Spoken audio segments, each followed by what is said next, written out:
Difficile pour certains films d'auteurs d'exister dans l'offre pléthorique chaque semaine, chaque mercredi de films. En décembre dernier, le Balzac, salle mythique art et essai du 8e arrondissement, a fermé ses portes pendant une semaine pour protester justement contre la politique des distributeurs en faveur des multiplex. Un véritable séisme pour la capitale mondiale qu'est Paris, du cinéma art et essai. Alors comment s'en sortir aujourd'hui économiquement quand on est exploitant et estampillé film d'auteur? C'est l'enquête signée Afitiam et Sébastien Candelon.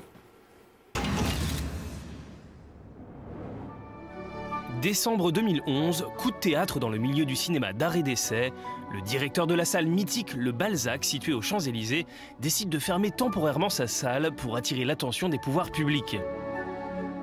J'ai fermé parce que je ne pouvais plus obtenir de films suffisamment forts pour ma grande salle.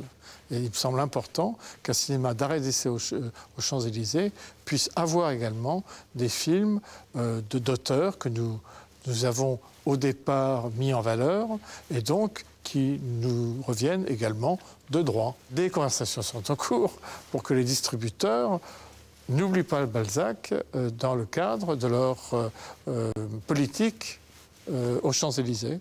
Et je ferai tout pour que les distributeurs ne passent pas devant le Balzac en l'ignorant. Un problème qui concerne d'autres exploitants de cinéma art et essai. Même si Paris reste la capitale mondiale du cinéma, elle compte en effet 379 écrans, dont 150 indépendants et 89 cinémas classés art et essai. Paris a toujours été la ville où les grands auteurs se révélaient. C'est, je pense, la ville où il y a le choix de plus grand nombre de films. Je crois qu'à New York ou à Tokyo, vous ne pouvez pas voir en même temps autant de films différents. Bien que Paris offre le plus grand nombre de cinémas au monde, il devient difficile aujourd'hui d'entretenir une salle indépendante, de surplus classée art et essai.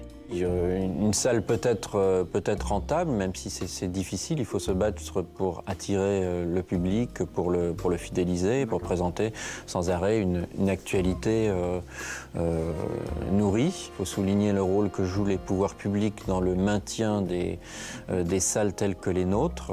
C'est-à-dire que nous avons à peu près 20% de notre chiffre d'affaires qui vient des subventions. Et on est appuyé par la mairie de Paris, par le CNC. Aujourd'hui, je ne sais pas combien vous gagnez. Mais moi, le cinéma me rapporte exactement le SMIC, avec tous les efforts qu'on fait. Bon, on ne le fait pas pour gagner de l'argent. Même Gaumont-Pathé et UGC ont des problèmes de rentabilité parce que quand ils n'ont que le fonds de commerce, les loyers sont tellement élevés parce que les Vuitton et autres sont prêts à payer de tels prix que c'est difficile pour eux de vivre. Alors vous imaginez pour un indépendant le problème que ça représente. Ainsi, pour faciliter l'accès aux salles, certains cinémas indépendants ont adhéré au pass illimité tels que UGC ou bien Gaumont-Pathé. Celle-ci permet d'accéder à plus d'une vingtaine de salles indépendantes art et essai sur Paris, de quoi satisfaire le spectateur lambda et le cinéphile. La carte d'abonnement que UGC a inventée, c'est une très très bonne invention pour fidéliser le public. Là, les indépendants, on se dit, moi je suis mort, parce que si je n'ai pas la carte, les abonnés à ces cartes, ils viendront plus du tout chez moi. Je vais perdre les films et le public. Car le cinéphile ne se contente pas de nouveautés, mais aime revisiter ses classiques. Alors, la spécificité de notre salle, c'est de représenter la mémoire du cinéma, c'est-à-dire de ressortir des films, non pas avec un regard passéiste comme le ferait un musée, non pas de façon rétrograde, mais en présentant ces œuvres comme des œuvres d'aujourd'hui, en faisant tout un travail de réédition sur les copies, en présentant les films donc dans les meilleures conditions. En fait, on prend tout le répertoire des vieux films classiques français et on les passe. Bon, voilà, c'est pas difficile.